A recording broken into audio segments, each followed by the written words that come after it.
Lord Hobbs of Laslan resisted Revolupius, who had usurped the throne, but his dominion was taken by the Archean Legion. However, Laslan was freed again by the Founders' Order, led by Captain Da Vinci, and the Laslan Allied Resistance Forces were founded here.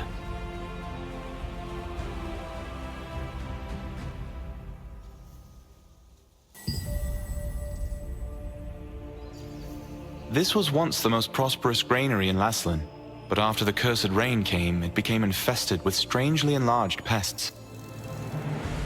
People tried to solve the problem by employing the power of free wizards, but the free wizards' clumsy magic only made things worse.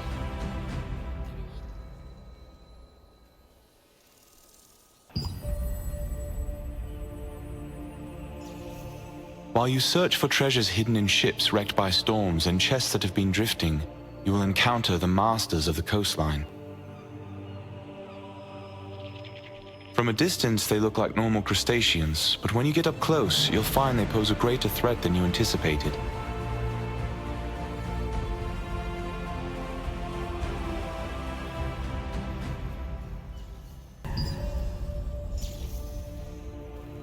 This vast plain was once a cherished village landmark, before the packs of giant wolves appeared. Now, even seasoned hunters avoid it.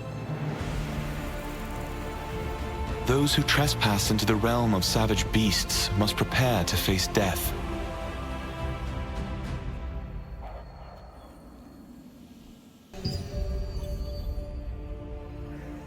It is said that long ago the seeds of a flower with jewels for petals fell on an unnamed land, and it became the beautiful field it is today.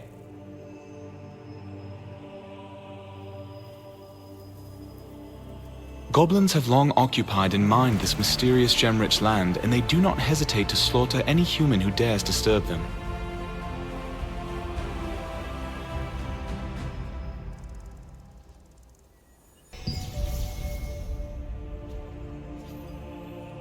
Long ago, the mages of Venelux built an observatory to watch the stars in the sky, but the Archeum destroyed the tower, leaving it in ruins. It is now being used as a base for those adventuring in the Urstella Fields, Carmine Forest, and the nesting grounds.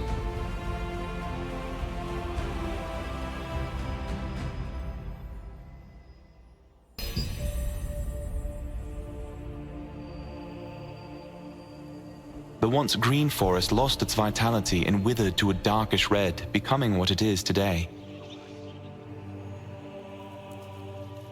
They say that the blood spiders, now the masters of Carmine Forest, will capture any humans who set foot there for use as sacrifices.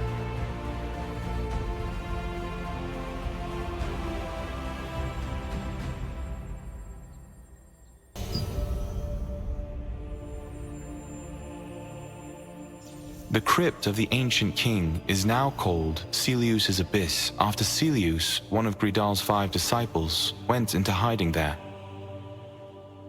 Celeus filled the tomb with skeletons and liches and secluded himself in the depths. Nobody knows what he is doing in there.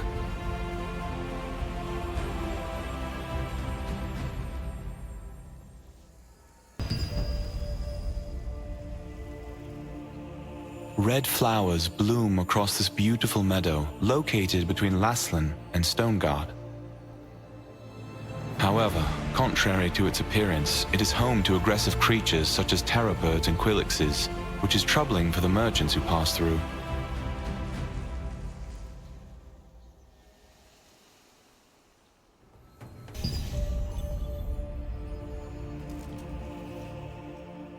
Some of the survivors who fled Stoneguard Castle came back to Vienta village to follow Jake Handa.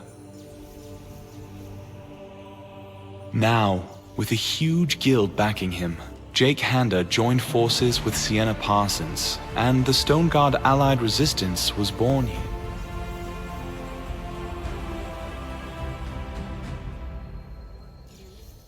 Me, Daddy. This place was the largest granary in Stoneguard, with a water source that spanned the entire Dominion. But one day, the cursed rain fell and the water source was tainted. The wizards of Venelux cut off the water supply with giant monoliths to prevent the contamination from spreading. The area quickly turned into the desert it is today.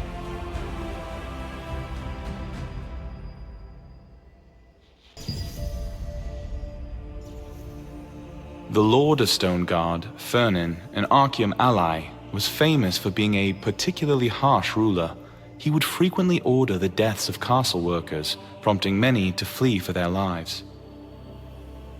His reign of terror ended when the leader of the Stoneguard resistance, Jake Handa, arrived. He and his allies drove Fernin from the castle.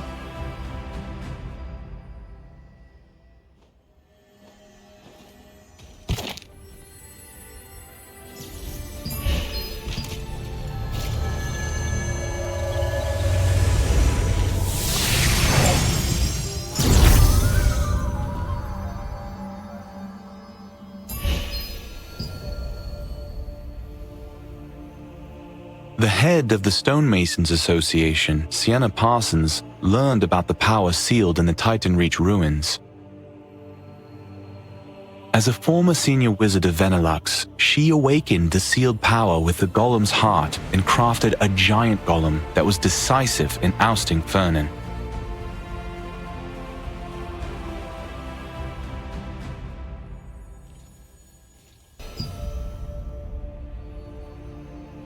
At the cliffs beside Stoneguard Castle, there is a huge underground temple built long ago.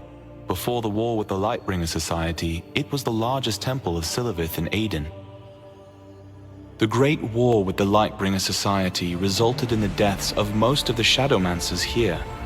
Now, only a few surviving followers remain to roam the halls.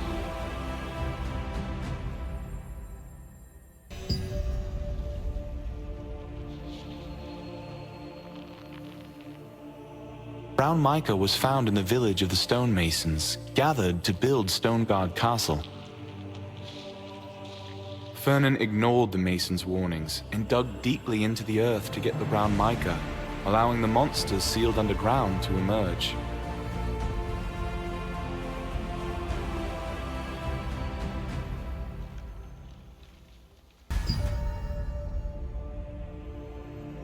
The Moonlight Oasis, located in the very center of the Moonlight Desert, was formed by the powerful archwizard Soren Warnak.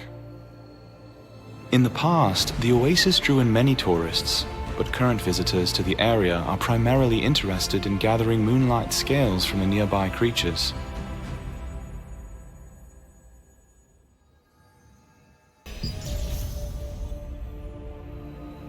Wizards combating the dark magic built a barrier magic circle at the Sanctum of Desire, resulting in the sudden appearance of a waterfall. This resulted in the creation of a small pond with water pristine enough to drink. Naturally, it became a place of respite for desert merchants, as well as geographers and archaeologists during their expeditions.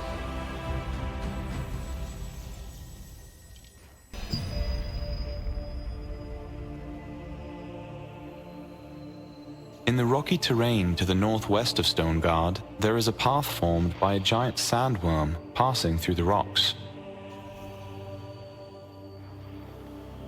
We should be cautious, as there have been frequent reports of missing adventurers here recently.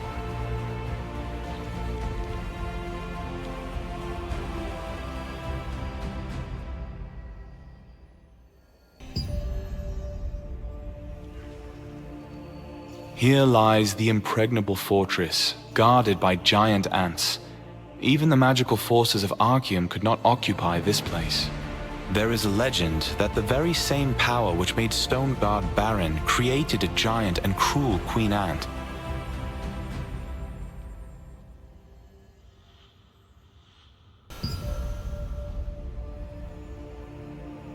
The huge shipwreck visible from the Dawn Cliffs is a constant reminder of a dead pirate king's greed.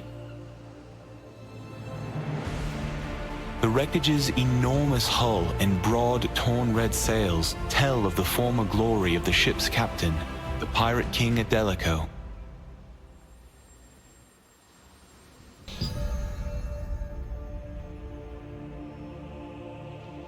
This place used to be a rich forest where elves and Mittrans lived. The elves invited humans into their domain, but the humans, blinded by greed, started a war and ultimately torched the forest, reducing it to the wasteland it is today.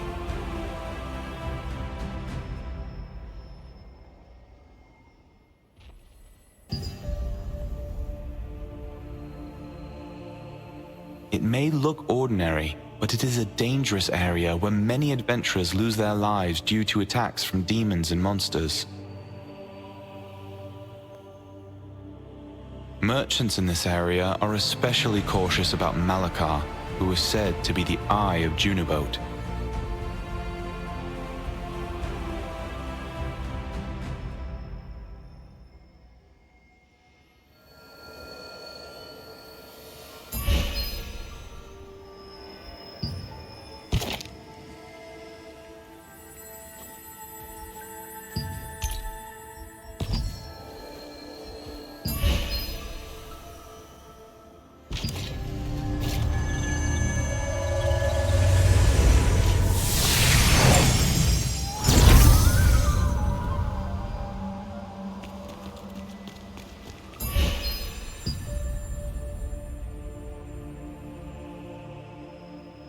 Near the Mana Waste lies the entrance to a sanctum. It is said to lead to the demon worshippers' hideout from long ago. It is unknown what sorts of horrors now live in the sanctum, as most of the adventurers who enter are never seen again.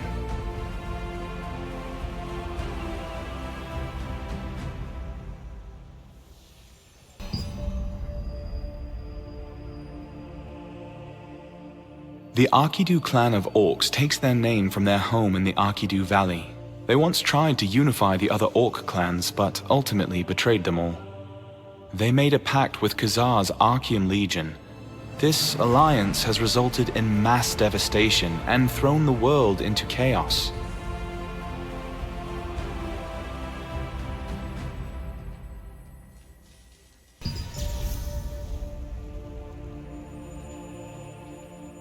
People started to call this settlement the Kanina Village, celebrating the fangs they looted from Lycans they battled here long ago. Currently, the Stone Guard allied resistance forces use it as a stronghold to block invasions by the Arkidu clan.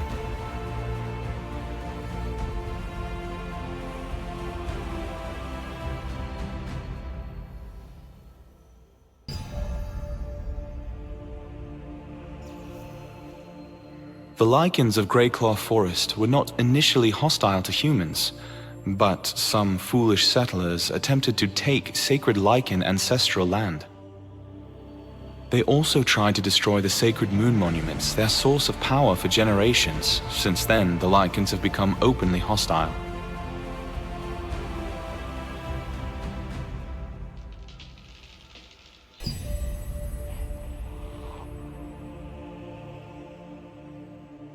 Terrain was a town that thrived on trade, but all that changed on the day of the funeral of the powerful wizard who devoted his life to its protection. That was the day the Salavian Order's Shadowmancers attacked, waging a great war with the town's remaining wizards. The town was destroyed, and zombies roam its ruins.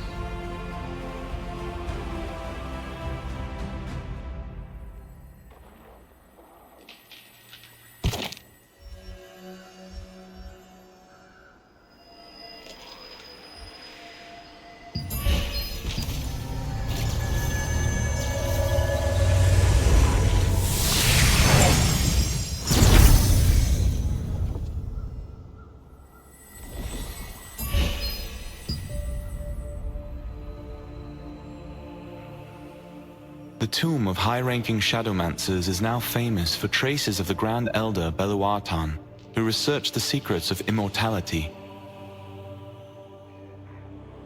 Even now, it serves as the main base for the Salavian Order. If they expand their influence, they will become a great threat to Laslan.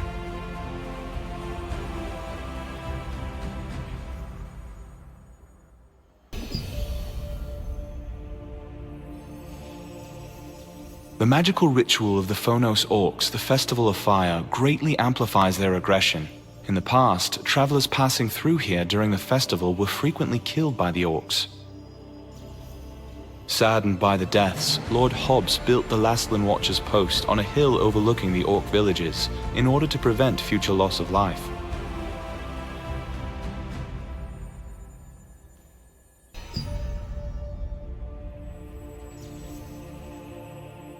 This Phonos Basin is the home of the Phonos clan, one of the Orcish clans. The Phonos clan regularly holds the Festival of Fire, where they receive the blessing of Flammakan, the god of fire, to attain even greater power.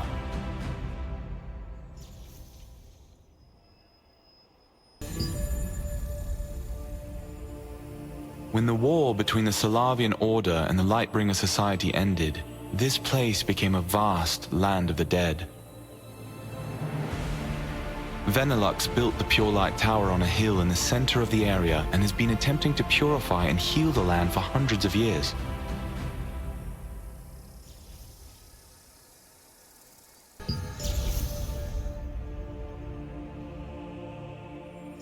The war between the Lightbringer Society and the Salavian Order turned the Temple of Light and the Terrain Village into ruins haunted by zombies. In order to purify this land of darkness, the Wizards of Venelux built the Pure Light Tower atop a great mana stone.